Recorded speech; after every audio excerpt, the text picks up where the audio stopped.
Very warm greetings to all the future professionals. So दोस्तों, आज हम लोग आ रहे हैं एक बहुत ज्यादा इंपॉर्टेंट और एक ट्रिकी टॉपिक पे, है ना।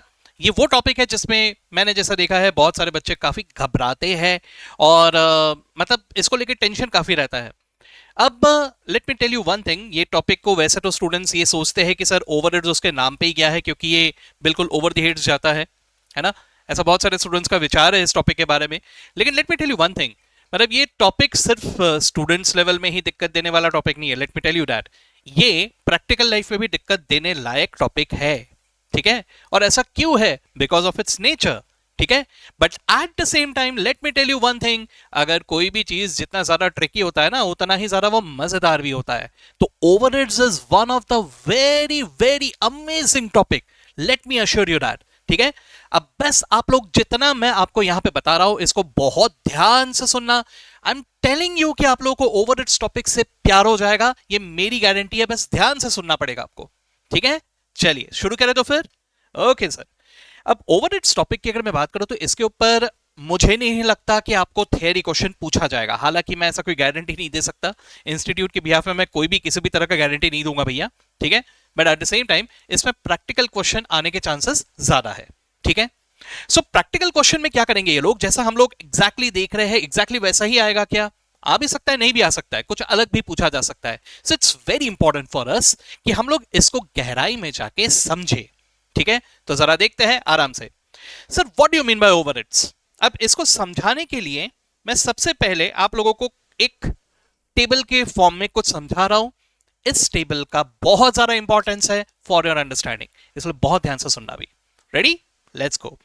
देखो सर, सबसे पहले जब मैं किसी कॉस्ट की बात करता हूं, कोई भी कॉस्ट, ठीक है, इस कॉस्ट को मैं यहां पे दो हिस्सों में डिवाइड कर रहा हूं, ठीक है। देखो, मैं कोई एक आउटपुट प्रोड्यूस कर रहा हूं या कोई एक पर्टिकुलर सर्विस दे रहा हूं किसी को, डिपेंड करता है, राइट।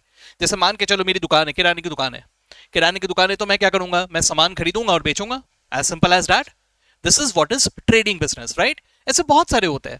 जैसे मान के चलो मैंने एप्पल का एक दुकान खोल लिया, एप्पल के जो डिवाइसेस है वो बेचने का मैंने दुकान खोल लिया। So basically, I'm not manufacturing the Apple products. I'm just buying it and I'm selling it. I'm a reseller. समझे बात को? तो ऐसा भी हो सकता है। ये भी हो सकता है कि I'm manufacturing something, right?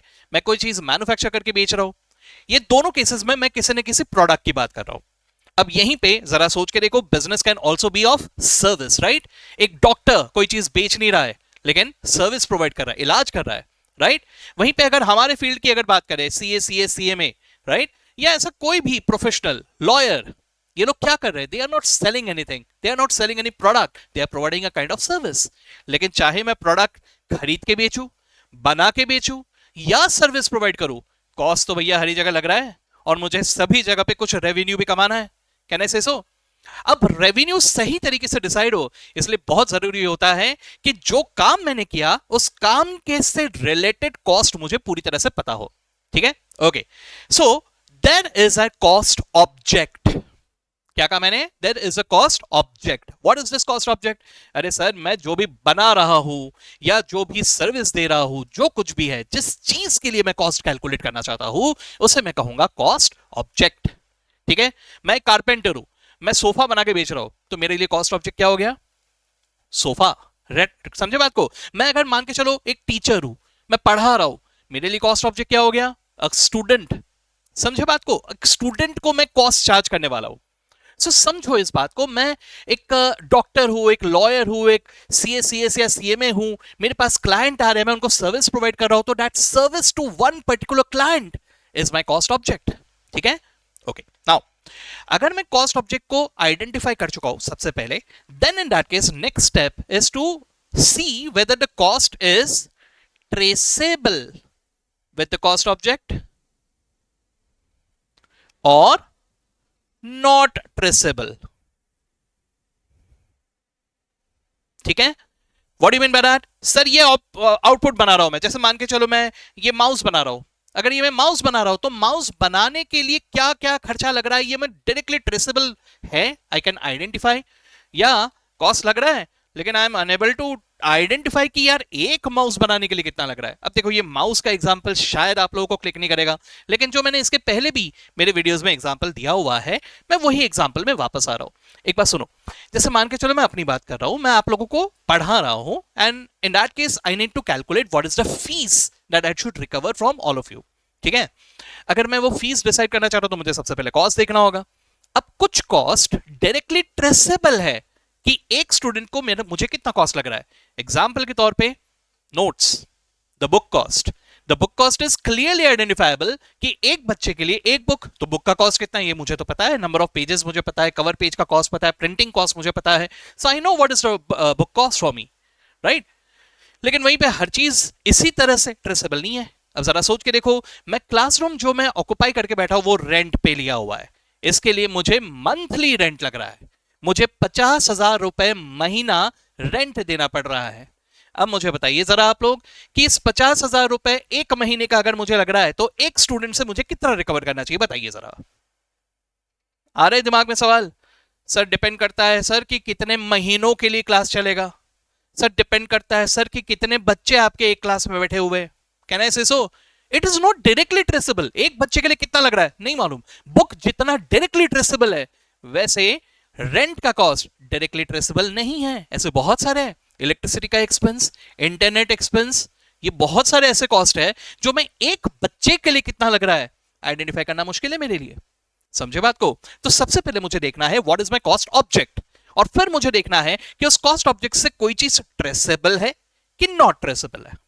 ठीक है, ओके। अब अगर ट्रेसेबल है तो इसके बाद मुझे और एक बात देख लेना है, क्या कि क्या सर इसका जो अमाउंट है वो मटेरियल इनफ है कि वो नॉट मटेरियल है ना। जरा सोच के देखिए, बहुत सारे खर्चे लगते हैं जो ट्रेसेबल भी हो, लेकिन यार इतना छोटा अमाउंट है कि उसको क्या गिनना। लाइक से फॉर एग्जांपल अगर मैं ये शर्ट बना रहा हूं, we are making this shirt, अब शर्ट बनाने के लिए जो क्लॉथ लगा that is having a significant cost, लेकिन वहीं पे जरा सोच के देखो इसके बनाने के लिए थ्रेड भी तो लगा है ना, थ्रेड धागा है ना। लेकिन जरा सोच के देखो कॉस्ट ऑफ क्लॉथ और कॉस्ट ऑफ थ्रेड, जमीन आसमान का फर्क है कि नहीं। जो धागे का कीमत है वो बहुत ही कम, पीनट्स, बहुत ही कम दाम में आएंगे, है ना, लेकिन वही क्लॉथ का दाम काफी ज्यादा होगा। तो वो जो धागे का कॉस्ट है उसे मैं कहूंगा इमटेरियल, और बाकी सबको क्लॉथ वगैरह को कहूंगा मटेरियल। समझे बात को? तो ये जजमेंट है, आर यू गेटिंग मी? तो अलग अलग जगह पे अलग अलग जजमेंट लेना पड़ता है ना। आपको देखना है कि यार ओवरऑल कॉस्ट में ये वाला पार्ट बहुत ही तुच्छ है भाई, तो उसे मान लोगे इमटेरियल, और अगर एक सिग्निफिकेंट पोर्शन हो रहा है ऑफ द कॉस्ट तो फिर उसे मानोगे मटेरियल। ठीक है, अब कितने अमाउंट के ऊपर मटेरियल मानोगे और कितने अमाउंट के नीचे इमटेरियल मानोगे, ये तो पर्सन टू पर्सन वेरी करता है ना। ये तो वैसी ही बात हो गई कि भाई कितने मार्क्स के ऊपर मानने पे लाने पे स्टूडेंट को अच्छा कहा जाएगा और कितने मार्क्स के नीचे बुरा कहा जाएगा, ये तो खैर पर्सन टू पर्सन वेरी करता है ना। अब जरा सोच के देखो, अगर हम हमारे पेरेंट्स का वर्जन देखें अक्सर नॉर्मली, है ना, तो वो 90-95% के नीचे तो खुश होते ही नहीं है, बराबर है ना। हाँ, लेकिन वहीं पे अगर हम अपनी खुद की बात करें तो भाई हमारे तो 75-80 के ऊपर आ जाए तो उसमें भी खुश हो जाते हैं, उसमें भी डिपेंड करता है। गर्ल्स 75-80 में भी खुश नहीं होंगे, है ना, बॉयज खुश हो जाएंगे, चलेगा, अरे सर मेरे को तो 60 भी चलेगा, है ना। तो जो भी हो, ऐसे पर्सन टू पर्सन वेरी करता है कि what marks is enough, what marks is good enough, getting me? तो वैसे ही यहां पर भी है भाई, it is judgement, it is a judgement जो अलग अलग जगह पे वेरी करेगा, है ना। तो एनीवेज आपको ये देखना है कि जो आप सेंटेंस पढ़ रहे हो, अब आपको भी जज करना पड़ेगा एग्जामिनेशन में, क्वेश्चन में, तो क्वेश्चन में जो भी देख रहे हो उसमें कोई चीज अगर बहुत ही तुच्छ लग रहा है तो उसे इमटेरियल मान लेना, अगर उसका अमाउंट सिग्निफिकेंट इनफ है तो ही उसे मटेरियल मानना। ठीक है, जैसे नट्स एंड बोल्ट का खर्चा या नेल्स का खर्चा, ये सब अगर नाम दिखे तो इनको इमटेरियल मान लेना। ठीक है, यस। अब जो ट्रेसेबल मटेरियल होता है ना, ट्रेसेबल एंड मटेरियल होता है, प्लीज अंडरस्टैंड, यहां एक शब्द को मैंने लिखा जरूर है लेकिन कुछ बच्चे ना थोड़े से यहां पे कंफ्यूज हो जाओगे एक बात को लेकर, मैं उसको क्लियर कर देना चाहता हूं। बेटा मैंने ये डायरेक्ट मटेरियल वाला मटेरियल नहीं लिखा, I am not writing direct material वाला material, I am writing materiality वाला मटेरियल। सेम नाम है लेकिन है अलग अलग, समझे ना बात को? हाँ जी, तो यही है, यहां पर आपको ये देखना पड़ेगा कि ये मटेरियलिटी यानी कितना इंपॉर्टेंट है, वो वाले मटेरियल की बात कर रहा हूं मैं। ओके, हाँ जी, तो देखिए, तो यहां पे मैंने वो वाला मटेरियल का, अब देखो ये जो होता है ना, अगर कोई भी चीज ट्रेसेबल है और वो एक सिग्निफिकेंट अमाउंट का है, तो इसी को हम डायरेक्ट मटेरियल या employ cost, direct employ cost, वो भी डायरेक्ट वाला, या डायरेक्ट एक्सपेंसेस, ये तीन में क्लासिफाई करते हैं और इसी को हम कहते हैं प्राइम कॉस्ट। प्राइम कॉस्ट या नथिंग बट डायरेक्ट कॉस्ट, ठीक है। लेकिन अगर कोई चीज is not traceable with the cost object, ठीक है, या it is traceable but is immaterial, then in that case we call it as overheads। समझे बात को? So what is overheads? Overheads is first of all तो वो सब चीजें जो ट्रेसेबल नहीं है with cost object, number one तो वो। दूसरी बात, ये मे बी ट्रेसेबल है भी बट इट इज इमटेरियल यार, तो वो सब चीजों को भी हम काउंट करेंगे in the category of overheads. ठीक है, पहली बात ये क्लियर हुआ सबको? चलो बहुत बढ़िया। अब अगर मैं ये ओवरहेड्स की बात करूं दोस्तों, मैं एक बार प्लीज आप लोगों को शेयर कर देना चाहता हूं, ये जो सीरीज में ले आ रहा हूं, यहां पे मैं कुछ कुछ चीजें अपने हिसाब से एक्सप्लेनेशन ले आ रहा हूं, मुझे नहीं समझ में आ रहा है क्योंकि ये यूट्यूब है, मैं आप लोगों को नहीं देख पा रहा हूं, मैं एग्जैक्टली नहीं समझ पा रहा हूं कि आप लोग कितने इससे बेनिफिटेड हो रहे हो, नहीं हो रहे हो। सो आई विल रियली अप्रिशिएट अगर आप लोग इसके बारे में कमेंट्स में कुछ बातें लिखो, और वो कमेंट्स में अगर आप लोग ये भी लिखो कि सर ये वाला पार्ट ना थोड़ा और डिटेल में बताओ, नहीं समझा, ठीक है, तो आई विल बी मोर हैप्पी कि भाई मैं जो बता रहा हूं, मैं जो ये यूट्यूब में सेशंस ला रहा हूं, इससे फायदा हो रहा है, बच्चों को बेनिफिट हो रहा है, और अगर ऐसा हो रहा है तो मुझे भी और ज्यादा मोटिवेशन आएगा, मैं और अच्छे अच्छे ज्यादा वीडियोस ले आऊंगा। आप लोग के कमेंट्स में ज्यादातर तो मुझे अभी तक चैनल में वो सीए वर्सेस सीए में की कमेंट्स ज्यादातर दिखे, वो भी एकदम एडवर्स वाले, अलग ही, मतलब सब आपस में झगड़ने वाले कमेंट्स, ठीक है, लेकिन थोड़े पढ़ाई रिलेटेड कमेंट्स अगर मुझे मिल जाए तो उससे मुझे भी काफी मोटिवेशन मिलेगा, ठीक है। सो इसलिए प्लीज आई रिक्वेस्ट यू कि आप लोग कमेंट्स में लिख के मुझे बताइए कि आप लोग को कितना बेनिफिट हो रहा है, और कोई अगर एरिया है जिसके बारे में आप चाहते हो कि मैं और डिटेल में कवर करूं तो please tell me, I will be very happy to cover that, ठीक है। ओके, चलिए, तो अब ओवरहेड्स बात को तो समझ गए सर, अब इस ओवरहेड्स को मैं कैसे आगे ले जाऊं, ठीक है। देखो भाई, द मेन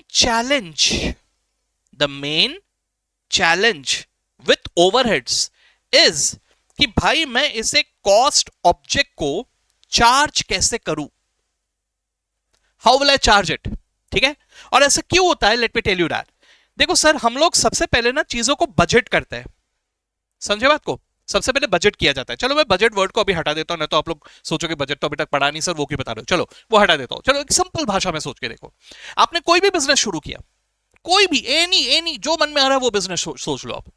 अब आपके पास कस्टमर जब आएगा तो वो कस्टमर आप कस्टमर आके आपसे दाम पूछेगा कि नहीं पूछेगा, बताइए, पूछेगा। आप जो भी चीज का बिजनेस कर रहे हो वो दाम तो पूछेगा। चलिए आप सर्विस भी कर रहे हो, आप मान के चलो सीएस है, सीए में हो, आपके पास कोई क्लाइंट आया तो आपको फीस नहीं पूछेगा। अरे भाई मैं अगर क्लास ले रहा हूं तो कोई स्टूडेंट आके मुझसे फीस नहीं पूछेगा, सर कितना फीस है बताओ, बताना तो पड़ेगा ना, है ना। अब मैं उसको बोलूं एक काम कर भाई, मेरे को ना मालूम नहीं फीस कितना है, क्योंकि मेरे को सिर्फ अभी फिलहाल नोट्स का कॉस्ट मालूम है, मेरे को बाकी कुछ नहीं मालूम, है ना। अब वो रेंट एक बच्चे से कितना लूं, इलेक्ट्रिसिटी एक बच्चे से कितना लूं, ये मेरे को नहीं मालूम, तो एक काम करो तुम लोग सब आके बैठो, बाद में बता दूंगा फीस, चलेगा क्या? आप आओगे? अगर मैं आप लोगों को ऐसे कॉन्टिजेंट बेसिस में बुला लूं तो जरा सोचो, अगर आप अकेले आए तो पूरे 50,000 का रेंट एक महीने का आपसे वसूलूंगा मैं, चलेगा ऐसा? वैसे आप अकेले नहीं आओगे, लेकिन फिर भी सोच के देखो एक बार। अगर मान के चलो 100 बच्चा है तो 50,000 100 जनों में डिवाइड होगा, अगर 50 बच्चा है तो 50,000 50 जनों में डिवाइड होगा, अगर 1000 बच्चा है तो 50,000 1000 में डिवाइड होगा, डिपेंड्स, है ना। ओके, तो अगर मैं बोलता हूं कि आप आके बैठ जाओ, मैं फीस आपको बाद में बता दूंगा, डिपेंडिंग अपॉन कितने जन आ रहे हैं। ऐसे कॉन्टिजेंट बेसिस में अगर मैं आप लोगों को कहूं, बैठोगे क्या आप आके? नहीं, कभी भी नहीं, है ना। तो यही बात यहां पर भी है, समझो इस बात को। सर मैं ये नहीं कह सकता कि मैं बाद में बताऊंगा, मुझे उसको दाम पहले ही बताना पड़ेगा, और दाम अगर पहले ही बताना है तो मुझे अंदाजन बेसिस से ही सारे कॉस्ट भी पहले कैलकुलेट करने पड़ेंगे। सो सारे कॉस्ट में कुछ तो डायरेक्ट कॉस्ट है, जो मुझे मालूम है कि कितना है, ये मैं एक्चुअल बेसिस से भी आइडेंटिफाई कर सकता हूं क्योंकि मुझे मालूम है कितना कॉस्ट है। लेकिन इसमें मुझे ओवरहेड्स भी जोड़ना पड़ेगा जो मुझे मालूम नहीं है। सी द चैलेंज, ये ओवरहेड्स एक unit of the cost object के लिए कितना है ये मुझे मालूम नहीं है, और यहां मुझे एस्टिमेशन बेसिस से कॉस्ट ऑब्जेक्ट को ऐसे चार्ज करना पड़ेगा, क्योंकि वो चार्ज के बगैर आगे बढ़ूंगा तो सिर्फ इसके बेसिस पे सेलिंग प्राइस तो डिसाइड नहीं कर सकता ना, मुझे ओवरहेड्स का भी सोचना ही पड़ेगा। दैट इज द रीजन मुझे इस ओवरहेड्स को अंदाजन बेसिस से कॉस्ट ऑब्जेक्ट को चार्ज करना होगा। समझे बात को? यहां तक क्लियर है? अब जरा समझिए, कॉस्ट ऑब्जेक्ट को मुझे ओवरहेड्स को मुझे कॉस्ट ऑब्जेक्ट को चार्ज तो करना है, लेकिन ये कैसे करूं सर? ये कैसे करूं? यहां पे ही तो मेरी गाड़ी अटक जा रही है। ठीक है, तो यहां पर तीन अलग अलग तरीके हमारे सामने आ जाते हैं। पहला तरीका होता है ट्रेडिशनल मेथड, जिसे हम लोग एब्जॉर्प्शन कॉस्टिंग के नाम से भी पुकारते हैं। ठीक है, ट्रेडिशनल तरीका। तो ट्रेडिशनल तरीका इज दैट तरीका जो हमारे फाइनेंशियल स्टेटमेंट्स एनालिसिस के काम में आता है, यानी जो हमारे स्टैंडर्ड्स वगैरह जो बने हुए हैं या जो कुछ भी बने हुए हैं वो हमें जो कहते हैं वो यही अडॉप्ट करने के लिए कहते हैं। इवन इंटरनेशनल लेवल में अगर हम लोग चले जाए, IFRS सुना है ना नाम, IFRS एंड ऑल, वो भी हमें यही रिकमेंड करते हैं, ट्रेडिशनल सिस्टम। ठीक है, तो दूसरा तरीका होता है डिपार्टमेंटल मेथड। क्या कहा मैंने? Departmental method. ठीक है, और तीसरा जो तरीका होता है उसे कहते हैं ABC। ABC का मतलब क्या होता है? Activity based costing. ये तीनों की तीनों जो मैंने नाम लिखे हैं, ये ओवरहेड्स को अंदाजन बेसिस से कॉस्ट ऑब्जेक्ट को कैसे चार्ज करूं, इस चीज के काम में आता है। ठीक है, चलो आराम से अब एक एक करके देखते हैं। सबसे पहले मैं ट्रेडिशनल अप्रोच में अगर आ जाऊं, ट्रेडिशनल वाला कहता है कि भाई एक काम करो, सब इकट्ठा करो, सब जमा करो। ठीक है, कौन सा ओवरहेड है सब जमा कर लो, एक साथ जमा कर लो। ठीक है, जमा कर लो, और फिर कॉस्ट ऑब्जेक्ट मोस्टली अपन प्रोडक्ट इंडस्ट्री के बारे में देखते हैं, तो यहां पे देख लो सर कितने यूनिट्स है, कॉस्ट ऑब्जेक्ट को आइडेंटिफाई करो। जैसे कोई एक प्रोडक्ट है मान लो, तो एक देखो भाई कितने यूनिट्स हो रहे हैं। ठीक है, ये ओवरहेड्स को सीधा सीधा यूनिट्स में बांट दो, खत्म। मतलब क्या सर, मेरे को ना रेंट इतना लग रहा है, इलेक्ट्रिसिटी बिल इतना लग रहा है, ये सो एंड सो इतना लग रहा है, वो इमटेरियल वाला कॉस्ट इतना लग रहा है, सबको इकट्ठा कर लो, कितना हो गया? जैसे मान लो सब मिला के 15 लाख रुपए हो रहे हैं, मान लो ऐसा। ठीक है, और फिर मैं देखूंगा कि मैं कितने यूनिट्स बना रहा हूं, जैसे मान के चलो मैं 10,000 यूनिट्स बना रहा हूं। ठीक है, तो इसका मतलब क्या हो गया सर, 15 लाख को मुझे डिवाइड करना है 10,000 यूनिट्स में, यानी एक यूनिट को मैं चार्ज कर दूंगा 150 रुपया। Kidding me? देखो समझो बात को, ऐसा बहुत सारी जगह पे होता है। लाइक से फॉर एग्जांपल, मैं एक प्रैक्टिकल एग्जांपल देने की कोशिश करता हूं, शायद उससे आप लोग चीजों को रिलेट कर पाओ। देखो मान के चलिए कि आप कहा गया, आप कोई सर्विस सेंटर में गए, किसी भी तरह के सर्विस सेंटर में गए, जैसे आप एप्पल के सर्विस सेंटर में चले गए। ठीक है, आपके पास आईफोन है ना, तो आईफोन लेके कुछ प्रॉब्लम आ रहा है, आप सर्विस सेंटर में गए कि देखो भैया इसको ठीक कर दो, है ना। आप सर्विस सेंटर में गए तो वहां पे एप्पल के सर्विस सेंटर में अलग अलग इंजीनियर्स बैठे रहते हैं, वहां पे ऐसे ही लेबरर्स नहीं बोल सकते सर, है ना, तो वो अलग ही होते हैं, वो बहुत ही क्वालिफाइड और हाईली पेड सैलरी वाले लोग वहां पे बैठे हुए रहते हैं, राइट। और एकदम ऑफिस भी एकदम पॉश, भाई एप्पल ऑफिस वगैरह कोई भी चीज हो बहुत ही पॉश होता है वहां पे, राइट। अब वहां गए तो वहां पे आपको बोस के स्पीकर्स लगे हुए मिलेंगे, बहुत प्यारे प्यारे गाने चल रहे हैं वहां पर, है ना। फिर वहां जाओगे तो आपको एक नंबर वगैरह लेना पड़ेगा, मतलब डिपेंड्स अलग अलग जगह पे। मैंने तो ऐसा भी सर्विस सेंटर देखा हुआ है, मतलब अलग अलग शहरों में अलग अलग तरह के होते हैं। मैंने जो एक सर्विस सेंटर देखा था वहां पे तो ऑटोमेटेड था सब कुछ, मतलब वहां पे आप एप्पल का जो भी आपको प्रॉब्लम है वो मशीन है, मशीन में पूरा था, वहां पे आपको प्रॉब्लम डालना है कि बेसिकली आपको एटीएम मशीन नहीं रहता वैसे, एटीएम मशीन की तरह आपको जस्ट बात करना है और उसके मुताबिक आपको एक टोकन आएगा नंबर वाला, है ना। फिर वो आपको जब वो नंबर दिखाई देगा तब आपको वहां पे वो जो भी एक रेस्पेक्टिव काउंटर है, जैसे बैंक्स वगैरह में होते हैं वैसे उस काउंटर में जाके आपको दिखाना पड़ेगा जो भी आपका प्रॉब्लम है वो, है ना। तो जो भी हो, बेसिक बात यही है कि अंदर जो फर्निशिंग होता है शानदार, इंटीरियर एकदम शानदार, ठीक है, खर्चे में कोई कमी नहीं। ओके ओके, चलिए अब जरा सोच के देखिए, वो सर्विस सेंटर में आप लेके गए अपना आईफोन, मेरा ड्राइंग बहुत ही घटिया है मुझे मालूम है, मान लो कि आईफोन है, ठीक है।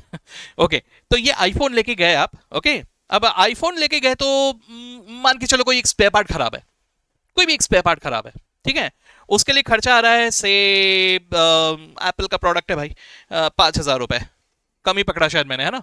हाँ जी, इतना आ रहा है। तो कहना है इसे कि ये तो डायरेक्ट कॉस्ट है ना। अगर वो पार्ट आपके फोन का बदलना है तो that is a direct cost, वो आपसे सीधा 5,000 रुपए तो चार्ज करेगा। लेकिन जरा सोच के देखो, क्या वो सिर्फ 5,000 चार्ज करेगा? खुद का कुछ चार्ज नहीं करेगा। व्हाट अबाउट द इंटीरियर्स का खर्चा? What about that automated machine का खर्चा? व्हाट अबाउट दैट बोस के म्यूजिक सिस्टम का खर्चा? व्हाट अबाउट अदर खर्चे? भाई बहुत सारे खर्चे हैं वहां पे, है ना? तो ये सारे खर्चे भी तो आपसे रिकवर करेगा। अब वो कैसे रिकवर करेगा? तो वो लोग एस्टिमेट लगाते हैं। कैसे एस्टिमेट लगाते हैं? अरे भाई मेरा वो पूरा का पूरा इंटीरियर का कॉस्ट कितना है, वो सबका डेप्रिसिएशन कितना आ रहा है, उसके अलावा इलेक्ट्रिसिटी का बिल कितना आएगा, फिर जो भी हमारे एडिशनल स्टाफ है उन लोगों को कितना सैलरी देने का है, फिर जो मशीन वशीन जो कुछ भी लगा के रखा है उनका डेप्रिसिएशन, एटसेट्रा एटसेट्रा एटसेट्रा, सबका टोटल ले लेंगे वो लोग। ठीक है? और फिर एस्टिमेट लगाएंगे कि सर हमारे पास अगर ये मान लो 1 महीने का है, तो वो लोग देखेंगे कि 1 महीने में अप्रोक्सीमेटली कितने जन हमारे पास आते हैं। अब मान के चलो इन्होंने कहा कि 1,000 लोग आते हैं, मान लो ऐसा, तो जो भी कॉस्ट है डिवाइडेड बाय 1,000। ठीक है? या लोगों के बेसिस में डिवाइड करना कभी कभी थोड़ा अन्याय हो जाता है। क्यों? अरे भाई सर्विस सेंटर है, हो सकता है कोई एक बंदे का काम बहुत ही छोटा सा था, 10 मिनट में हो गया, और कुछ लोगों का काम बहुत ही हेडेक वाला होता है, हो सकता है बहुत ज्यादा टाइम लगे। तो ये जो वर्क है ये लेबर इंटेंसिव वर्क हो गया, है ना?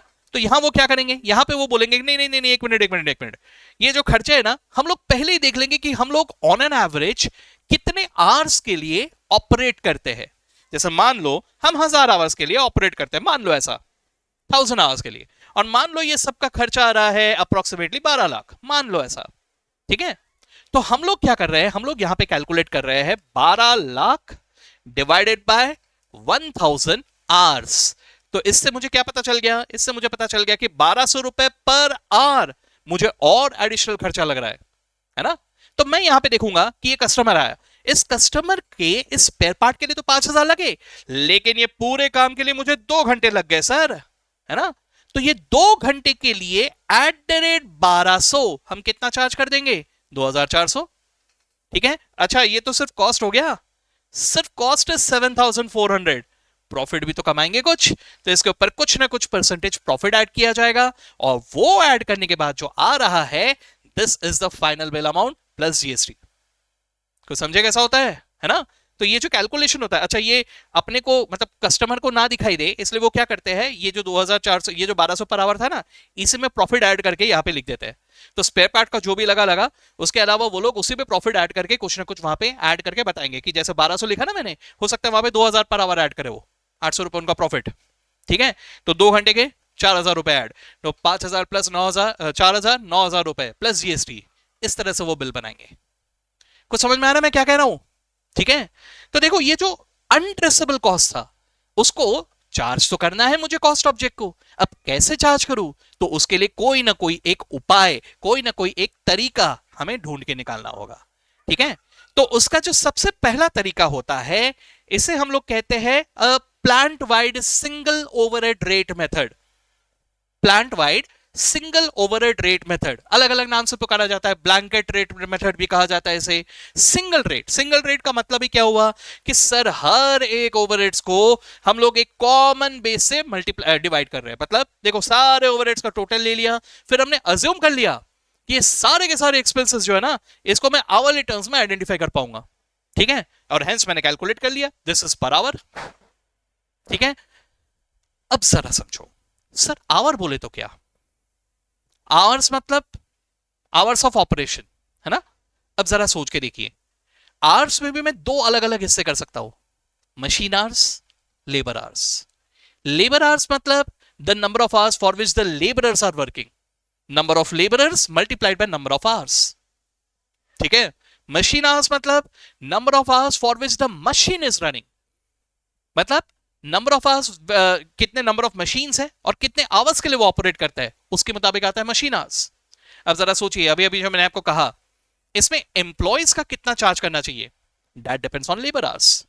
लेकिन मशीन, वो जो ऑटोमेटेड मशीन कहा, बोस के म्यूजिक सिस्टम कहा, ये सब की अगर बात करूं तो कैन आई से these depend on the machine hours. सोच के देखो भाई, है ना? तो सबके लिए कॉमन बेस सोचना गलत नहीं लग रहा आपको? सोच के देखो भाई, अलग अलग एक्सपेंसेस के अलग अलग डिपार्टमेंट के अलग अलग एक्सपेंसेस है जिनके लिए हो सकता है कि base for dividing it, base for charging it to the output can be something different, है ना? तो इसीलिए ये जो मेथड लगाया जाता है ये भले ही स्टैंडर्ड्स वगैरह के मुताबिक सही है, लेकिन सर हम लोग जब management accounting point of view से देखते हैं ना, यानी जब हमें जजमेंट्स लेने होते हैं, हमें डिसीजंस लेने होते हैं, तब हमें ये सही नहीं लगता। क्यों नहीं लगता? क्योंकि सर ये जो रिजल्ट है ना वो सही नहीं है सर, गलत है। मतलब डिपेंड करता है सर, अलग अलग खर्चों के अलग अलग नेचर होते हैं, अलग अलग बेस हो सकता है, आप कैसे सबके लिए कॉमन बेस अज्यूम कर सकते हो? ठीक है। सो इसी रीजन से for internal purposes this method was developed. What is this method? अब देखिए यहां पे क्या होगा, ओवरहेड्स जो है इसको हम लोग सबसे पहले देखेंगे कि कौन से अलग अलग तरह के डिपार्टमेंट्स है। ठीक है। जैसे अगर मैं एक फैक्ट्री की बात करूं, फैक्ट्री में there will be a production department, there will be department where admin work is carried on, administration department, there is a department where sales and distribution are going on, so sales and distribution over its department, and depending upon all the things ऐसे अलग अलग तरह के departments हो जाएंगे। ठीक है। Okay तो मैं क्या करूंगा, मैं जो भी ओवरहेड्स है उसको पहले आइडेंटिफाई करूंगा। हाँ, इस डिपार्टमेंट का कितना, इस डिपार्टमेंट का कितना, इस डिपार्टमेंट का कितना। तो समझ में आ रहा है मैं क्या कर रहा हूं? अलग अलग डिपार्टमेंट वाइज पहले मैं ओवरहेड्स को आइडेंटिफाई कर रहा हूं। ठीक है। अब ये होने के बाद सर कहना ऐसे कि इस डिपार्टमेंट का बेस अलग हो सकता है, इसका भी अलग हो सकता है, इसका भी अलग हो सकता है। अच्छा इतना भी हो सकता है कि प्रोडक्शन डिपार्टमेंट में भी फर्दर बहुत सारे डिपार्टमेंट्स हैं, may be production department 1, may be production department 2, may be production department 3, बिल्कुल पॉसिबल है। अब एडमिनिस्ट्रेशन, अब मुझे बताइए एडमिनिस्ट्रेशन का एक ही डिपार्टमेंट होता है क्या? सोच के बताइए। अकाउंटिंग डिपार्टमेंट एडमिनिस्ट्रेशन से रिलेटेड है, एचआर ये भी एक तरह से एडमिनिस्ट्रेशन से ही रिलेटेड है ना? चलिए और कुछ अगर सोच के देखिए, जैसे इन्वेंट्री स्टोर्स, ये भी एडमिनिस्ट्रेशन से ही रिलेटेड है। ऐसे बहुत सारे अलग अलग है। पेरोल ये भी एडमिनिस्ट्रेशन से ही रिलेटेड है। तो there are so many departments which comes under a broader category of administration. ठीक है। अब वहीं पे अगर मैं सेल्स एंड डिस्ट्रीब्यूशन की बात करूं, इसके भी बहुत सारे अलग अलग डिपार्टमेंट्स हो सकते हैं। क्यों नहीं पॉसिबल है ना sir? Sales department and distribution department itself can be different, है ना? सर सेल्स ऑफिस सोच के देखिए, जरूरी है कि हमारा एक ही सेल्स ऑफिस हो? भाई आजकल का जो जमाना आ गया है, बड़े बड़े शहरों में बिजनेस हो गया है, तो हर एक शहर में एक अलग डिपार्टमेंट होगा। इनफैक्ट हर शहर के एक एक रीजन में भी एक एक डिपार्टमेंट हो सकता है। पॉसिबल है ना? अब आप लोग सोच के देखिए, डीमार्ट, डीमार्ट के रिटेल आउटलेट्स नॉर्मली आपको क्या एक शहर में एक ही दिखता है? हाँ, छोटा शहर है तो शायद एक ही दिखे। बड़े शहर अगर हो देन इन दैट केस मेरे ख्याल से आप लोगों को 3 से 4 या 5 आउटलेट्स दिख सकते हैं। उसमें भी बड़े वाले आउटलेट्स, छोटे वाले आउटलेट्स, बिल्कुल पॉसिबल है, राइट? तो जरा सोच के देखो, ऐसे अलग अलग डिपार्टमेंट्स बिल्कुल पॉसिबल है। तो हम लोग क्या करेंगे, हम लोग हर एक के सब डिविजन्स करेंगे डिपार्टमेंट वाइज। हम ओवरहेड्स को आइडेंटिफाई करेंगे डिपार्टमेंट वाइज। फिर हम देखेंगे कि उस डिपार्टमेंट के लिए what is the suitable base, और उसके मुताबिक फिर हम लोग प्रोडक्ट को उसे चार्ज करेंगे। काम लंबा हो गया, बिल्कुल लंबा हो गया, लेकिन दोस्तों इसकी मदद से बिल्कुल एक्यूरेटली कॉस्ट कैलकुलेट करने के चांसेस बढ़ जाएंगे। ठीक है। अब ये है झमेला, क्योंकि यहां पे मेहनत करना पड़ता है। ठीक है। लेकिन मेहनत के बगैर एक्यूरेट कॉस्ट कैलकुलेट करना पॉसिबल नहीं है। तो इसमें मजा आएगा, टेंशन मत लो, देखेंगे इसको भी। ठीक है। अच्छा, इसके अलावा तीसरा जो आता है वो है activity based costing. Activity based costing इससे भी ज्यादा झमेला है। मतलब देखो भाई, डिपार्टमेंट वाइज भी क्यों देखो, अगर डिपार्टमेंट वाइज देखा भी तो उस डिपार्टमेंट में भी बहुत सारे अलग अलग तरह के एक्टिविटीज हो सकते हैं। तो हमें डिपार्टमेंट वाइज फर्दर आइडेंटिफाई करने पड़ेंगे कि कितने एक्टिविटीज है। देयर कैन बी 15, 20, 30, 40, 50 एक्टिविटीज, है ना? तो अब हम लोग सिर्फ डिपार्टमेंट वाइज ओवरहेड्स को आइडेंटिफाई नहीं कर रहे हैं, हम लोग उस डिपार्टमेंट के एक्टिविटी वाइज ओवरहेड को आइडेंटिफाई कर रहे हैं। अरे बाप रे बाप, ये तो बहुत ही झमेला हो जाएगा सर। झमेला तो होगा, लेकिन इसी से एक्यूरेट कॉस्ट आएगा। अब देखो मैं आप लोगों को ना एक छोटा सा एग्जांपल दे रहा हूं, and believe me, trust me, इससे आप लोग बहुत अच्छी तरह से समझ जाओगे कि what is the difference between the traditional method, departmental method and activity based method. ठीक है, बताओ एग्जाम्पल, चलो देखते हैं। ठीक है, देखो मान के चलो कि हम सब लोग दोस्त लोग मिलके कहीं पे खाना खाने जा रहे हैं। ठीक है, खाना खाने जा रहे हैं, ओके। अब खाना खाने गए, मान के चलो 20 लोग, 20 पीपल, अच्छा चलो राउंड फिगर एक 10 ले लेता हूं फिलहाल। ठीक है, 10 जन गए। ठीक है, ओके। अब ये 10 जन गए, फिर खाना वाना खाए, खाना पीना सब हुआ, समझे ना। तो उसके बाद बिल आया, ओके। बिल आया मेरे ख्याल से अप्रोक्सीमेटली मान लो 24,000 रुपए। मतलब समझ जाओ आप इतना सारा बिल कब आता है। ठीक है ना, हाँ जी, ओके। तो 24,000 रुपए बिल आया। तो जो सबसे होशियार और सबसे ज्यादा, ठीक है, हाँ, तो वही दोस्त बोल रहा है, अरे चलो भाई सब लोग डिवाइड करेंगे, है ना। ऐसे ही होता है जनरली। 24,000 डिवाइडेड बाय 10 कितना आ गया, 2,400 रुपए पर हेड। निकालो भाई 2,400। समझे बात को। कर तो लिया, ये इजी भी था, लेकिन सही था क्या? दिल पे हाथ रख के बोलना, ठीक है, जरा ध्यान से देखना। ये जो 24,000 रुपए का बिल आया था ना, मैं अभी इसका कॉस्ट का ब्रेकअप बता रहा हूं आपको। ठीक है, इसमें food bill was only 8,000 and drinks bill, ठीक है, मैं एजेड वाले मतलब मच्योर्ड वाले लोगों की बात कर रहा हूं, जरा सोचना मत सब लोग। हाँ, इसका बिल आया 16,000 रुपए। ठीक है, अब जो 10 जन थे, ये 10 जन में से 4 जन ना सिर्फ खाना खाया, 6 जनों ने खाना भी खाया और ये भी लिया। Okay, okay. अब ये जो 10 जन है ना, ये 10 जन में से 6 जन, या एक काम करो 6 भी क्या, चलो 5 जन का लेते हैं, 5 जन वेजिटेरियन है और 5 जन नॉन वेजिटेरियन है। ओके, अच्छा, तो नॉन वेजिटेरियंस क्या करते हैं आपको पता है ना। सारे वेजिटेरियन मित्र लोग अच्छी तरह से समझ पाओगे। जब स्टार्टर्स आता है पनीर टिक्का वगैरह वगैरह, तो वो नॉन वेजिटेरियंस वो भी खाएंगे, लेकिन जब उनका स्टार्टर आता है चिकन टिक्का, बेचारे वेजिटेरियन खा नहीं पाते, है ना। हाँ, तो नॉन वेजिटेरियंस ने वेज भी खाया है, नॉन वेज भी खाया है। कहने के लिए वो बोलते हैं कि हम तो नॉन वेज खाएंगे, लेकिन खाते वो दोनों है भैया, है ना। जब दाल तड़का आता है, काउंट तो वो वेज में होता है, लेकिन नॉन वेजिटेरियन भी खाता जरूर है उसे, है कि नहीं। ठीक है। अच्छा, अब इनमें भी ये 10 जनों में से भी 3 जन लड़कियां हैं, 7 जन लड़के हैं। ऐसा क्यों कहा मैंने? ऐसा इसलिए कहा क्योंकि लड़कियों का generally speaking exceptions can be there, but generally speaking लड़कियां खाती ज्यादा नहीं खा पाती है। मतलब बहुत सारे लड़कियों का ऐसा हो जाता है कि स्टार्टर्स खा के आई एम फुल और नहीं होगा, है ना। और वहीं पे अगर लड़कों की बात करें तो भाई स्टार्टर तो खाएंगे ही खाएंगे, मेन कोर्स भी खाएंगे, बाद में डेजर्ट भी खाएंगे, और फिर भी मेनू कार्ड उठा के देखेंगे और क्या खाऊं, बकासूर, है कि नहीं, होंगे कि नहीं ऐसे। अच्छा, तो अगर ऐसा है तो जरा सोचिए, इन लोगों ने तो सब कुछ खाया है, इन लोगों ने तो सिलेक्टेड कुछ चीजें ही खाए हैं, और वो भी थोड़ा सा, है ना। अब जरा बताइए, वो जो 2,400 रुपए पर हेड करके डिवाइड किया गया, do you think that it is fair? नहीं ना। कुछ समझ में आ रहा है मैं क्या कह रहा हूं? तो देखो, अगर मैं इन पूरे कॉस्ट को डायरेक्टली एक ही बेस से डिवाइड करूं, that is the traditional method, but it is not very fair. समझे बात को। अब ऑल्टरनेटिवली अगर मैं दूसरे चीज में जाऊं, दूसरा क्या है, डिपार्टमेंटल मेथड। तो डिपार्टमेंटल मेथड में क्या होगा, मैं डिपार्टमेंट्स में डिवाइड कर दूंगा, veg, non veg, drinks, department wise divide कर दिया। अब डिपार्टमेंट वाइज डिवाइड करने के बाद मैं देख लूंगा कि वेज का बिल कितना है, नॉन वेज का बिल कितना है, ड्रिंक्स का बिल कितना है, ठीक है। और फिर देख लूंगा, जैसे मान के चलो ये 16,000 रुपए है, 8,000 रुपए में से 5,000 रुपए इसका है और 3,000 रुपए इसका है, ठीक है। तो जिन्होंने सिर्फ वेज खाया और कुछ भी नहीं किया, उतने लोगों में ये 3,000 को बांटूंगा।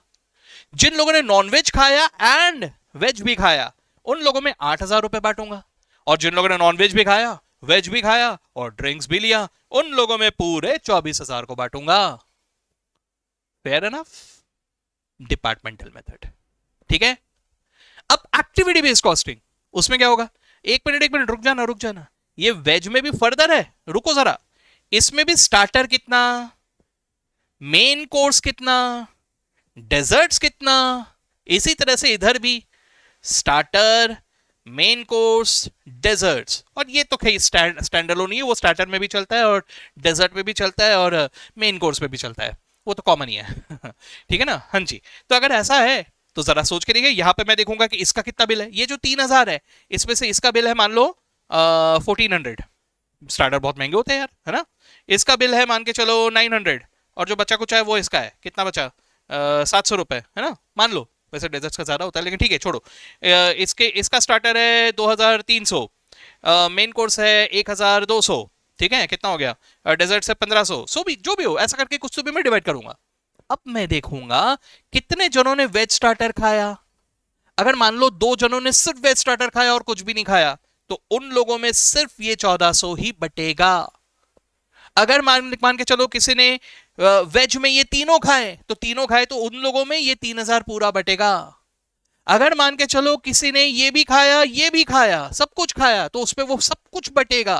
सो डिपेंडिंग अपॉन कौन से एक्टिविटी में कौन इन्वॉल्व था, उस हिसाब से मैं उसका शेयर कैलकुलेट करूंगा। Do you think that this is more fair? कुछ समझ में आ रहा है मैं क्या कह रहा हूं? This is what it is. So आपको यहां पे क्या करना है, आपको यहां पर अलग अलग तरीके से जाना है। अगर नॉर्मल तरीके से जाओ तो ओवरऑल एक साथ कैलकुलेट कर लो, that is the traditional method, जिससे एक्यूरेट आंसर मिलने के चांसेस थोड़े कम है। और वहीं पे अगर मैं डिपार्टमेंट वाइज जाऊं तो थोड़ा ज्यादा एक्यूरेसी मिलेगा, और उसमें अगर मैं और गहराई में जाके एक्टिविटी वाइज कॉस्ट कैलकुलेट करूं तो उससे और ज्यादा गहराई में और एक्यूरेटली मैं कॉस्ट कैलकुलेट कर पाऊंगा। I hope you are understanding this. ठीक है, that's what is overheads. Okay, हाँ जी। अब ओवरहेड्स टॉपिक में यही आप पूरा जर्नी देखने वाले हो, लेकिन इसके साथ साथ एक चीज और आ जाएगा, और वो एंड में आएगा। एंड में क्या आएगा, देखो सर, इनिशियली मैंने आपको क्या कहा कि हमें एस्टिमेट करना पड़ेगा, मजबूरी है सर, कुछ कर ही नहीं सकते, एस्टिमेट लगाना ही पड़ेगा, है ना। अब मुझे बताइए, आपका एस्टिमेट बिल्कुल सही निकलता है क्या हर बार, एकदम करेक्ट, एकदम एक्यूरेट? अरे भाई साहब, इतना ही एक्यूरेट आ रहा है तो फिर लॉटरी की टिकट खरीदना शुरू कर दो, ड्रीम 11 में टीम बनाना शुरू कर दो, हर एक बार 1-1 करोड़ जीत जाओगे, 1.5 करोड़ जीत जाओगे आप। समझो बात को, कोई भी बंदा इतना एक्यूरेट एस्टिमेट नहीं निकाल सकता। कुछ समझेगी नहीं मेरी बात को, है ना। तो एस्टिमेट लगाने के बाद थोड़ा बहुत ऊपर नीचे तो होगा ही होगा, है ना। तो या तो आपने इस एस्टिमेट के बेसिस में जो कॉस्ट कैलकुलेट किया वो ज्यादा कैलकुलेट कर लिया, या तो आपने जो कॉस्ट कैलकुलेट किया वो कम कैलकुलेट कर लिया, है ना। तो इसका मतलब क्या हुआ, या तो आप लोगों ने कॉस्ट को ओवर चार्ज कर दिया, ओवर एब्जॉर्ब कर लिया, या तो आपने कॉस्ट को अंडर एब्जॉर्ब कर लिया। समझे बात को? यानी क्या हुआ, ओरिजिनल कॉस्ट से आपने कॉस्ट ज्यादा चार्ज कर लिया, तो उसे करेक्ट करना पड़ेगा ना, रेक्टिफाई करना पड़ेगा। तो अगर आपने ओवर एब्जॉर्ब किया तो उसे मुझे करेक्ट करना होगा, उसका भी एक तरीका होगा, कॉस्टिंग का ही तरीका। तो वहां पे अलग अलग तरीके हैं, कौन से तरीके हैं वो आएंगे हम लोग उसमें। इसी तरह से अगर मैंने अंडर एस्टिमेट कर दिया तो सर मैंने कॉस्ट कम चार्ज कर दिया सर, तो उसको भी मुझे रेक्टिफाई करना होगा। लेकिन प्लीज नोट वन थिंग, ये जो रेक्टिफिकेशन है, इस रेक्टिफिकेशन से हमारे बिजनेस के प्रॉफिटेबिलिटी में फर्क पड़ेगा।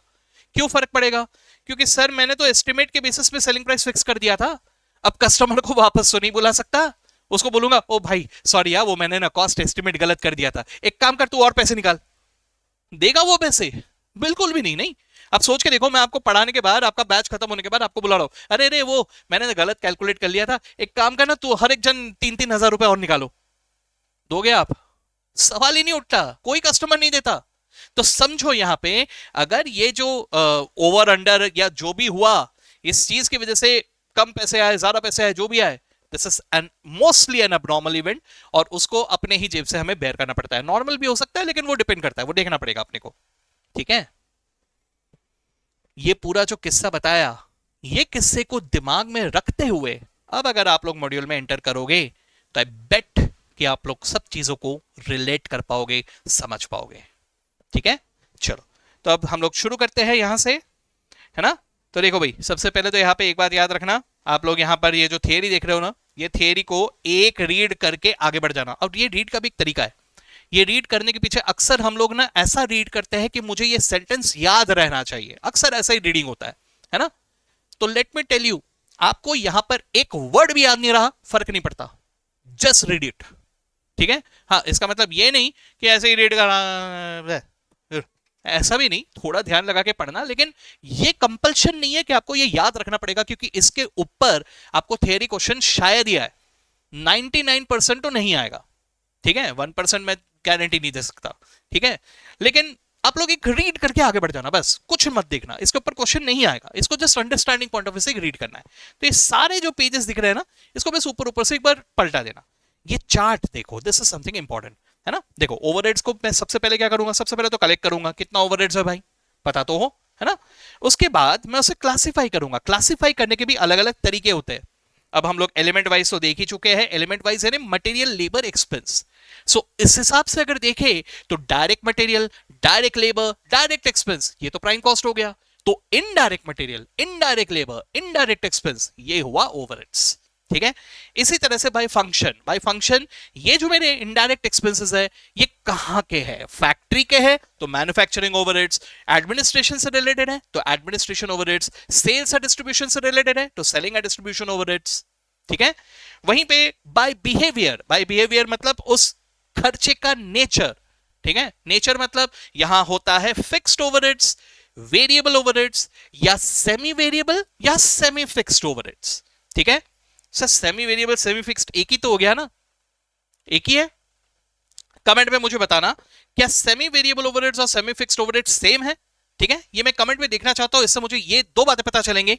नंबर 1, कौन कौन यहां तक देखे हो वीडियो को, जो लोग वीडियो को यहां तक देखे हो वो लोग तो 100% पास होने वाले हो, इनफैक्ट आपका स्कोर भी बहुत अच्छा आने वाला है, 100% श्योर अबाउट इट, ठीक है। तो आप लोग वो तो लिखना, तो वो लोग जवाब देना। और दूसरा, मुझे ये भी समझ में आ जाएगा कि कितना इसको लेके कंफ्यूजन है, ताकि मैं उसको लेके भी अलग से एक वीडियो बना के दूं फिर आपको, है ना।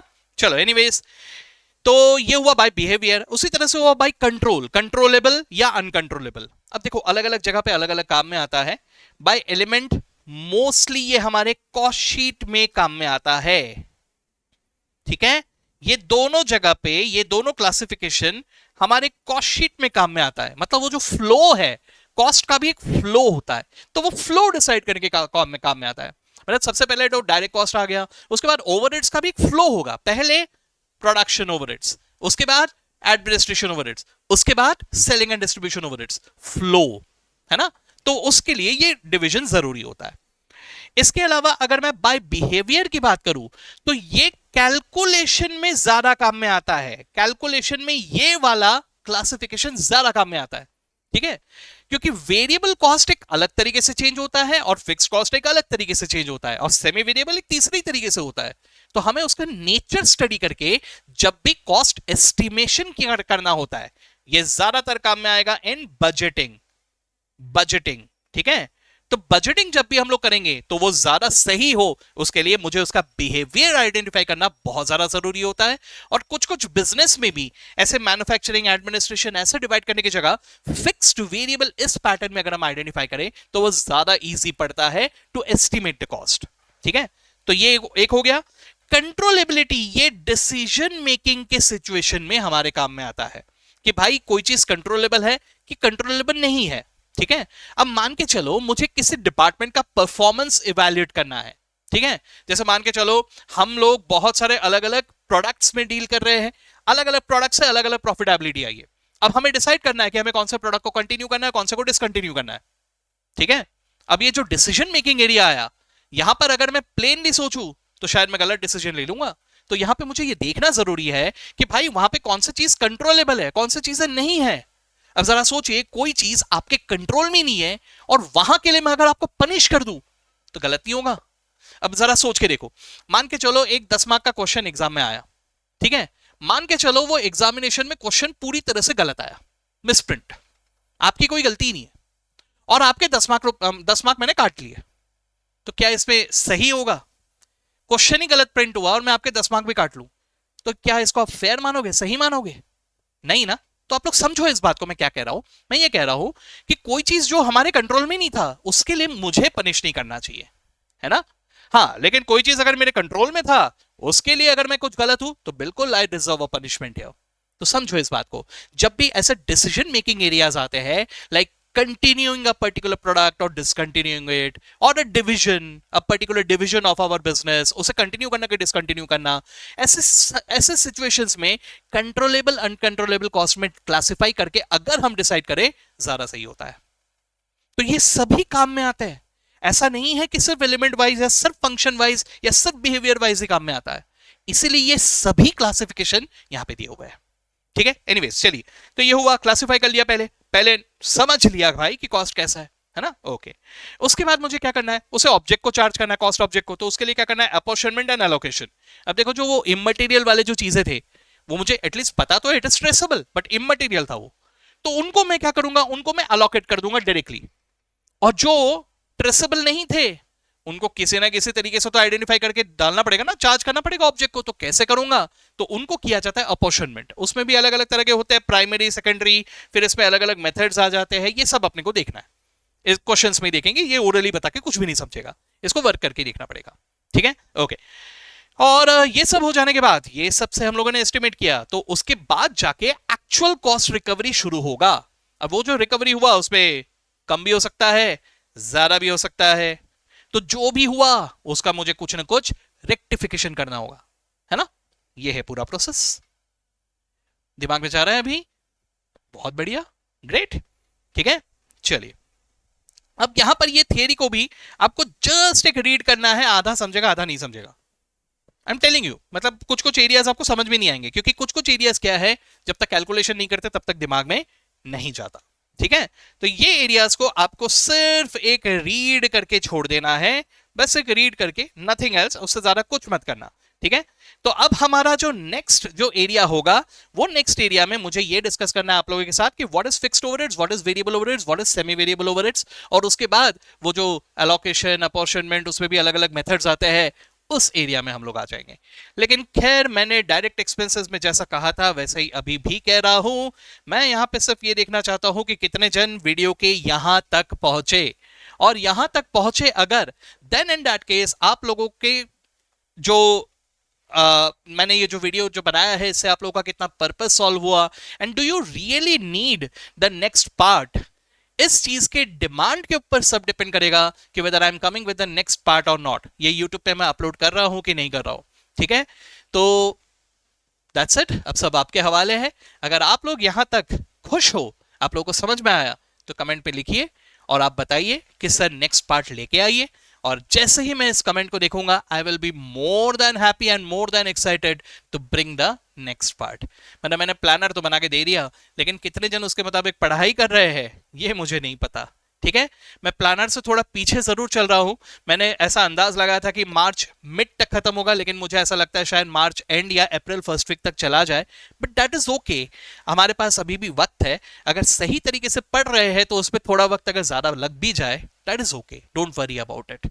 ठीक है, हाँ जी, तो देखते हैं अभी कमेंट्स कैसे कैसे आते हैं सबके, और उसके मुताबिक I am more than happy to bring the next part. Okay, चलिए, तो with that I will stop the video for here for overheads now, and hopefully I'm coming up with the next part also.